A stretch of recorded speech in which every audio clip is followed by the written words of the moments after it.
These are the best Arc Raiders graphics settings for the highest performance and least amount of input lag. Starting with window mode, you want to keep this on borderless full screen.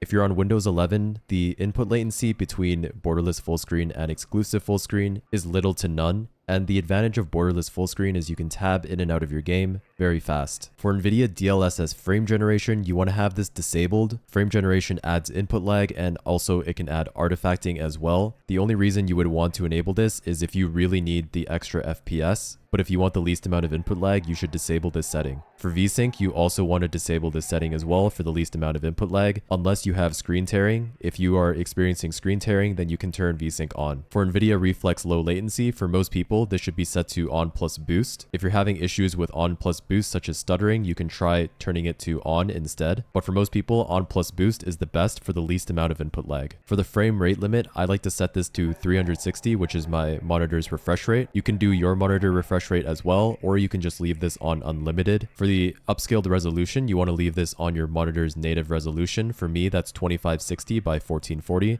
Just make sure this is set to 100%. Next, for the resolution scaling method, if you have an NVIDIA graphics card, you want to make sure you use NVIDIA DLSS. If you have an AMD graphics card, you're going to use AMD FSR. For NVIDIA DLSS, you want to either set this to DLAA, or if you need the extra FPS, you can do quality as well. If you have a lower end PC, you can do balanced, but balanced is the lowest I would go for this setting. For me personally, I play on DLAA, which is the native resolution. For the NVIDIA DLSS model, make sure you use transformer. CNN is pretty blurry and it can cause some artifacting as well, so you want to use transformer for the clearest quality. For field of view, you want to make sure you set this to the highest possible, which is 80. For motion blur, make sure this is disabled. You don't want to use motion blur at all. And then for NVIDIA RTX Global Illumination, set this to static for the most amount of FPS. These are going to be the best quality settings right here. For view distance, you want to use high. Unless you have a lower end PC, then you can turn this down to medium, but you want to keep this on either medium or high depending on your PC. For anti-aliasing, set this to low. Shadows, you want to set this to either medium or high. Once again, this will help you see in darker spots of the map. If you have a higher end PC, do high. If you have a lower end PC, do medium. Post-processing, you want this on low. Texture, you want this on, again, medium or high depending on your PC. I have this set to medium. Effects, you want this on low. Reflections and foliage, you want these both on medium. And then global illumination, you want this on low. In-game performance overlay, you can either do simple just for a normal FPS counter, or you can do detailed if you want to see the rest of your specs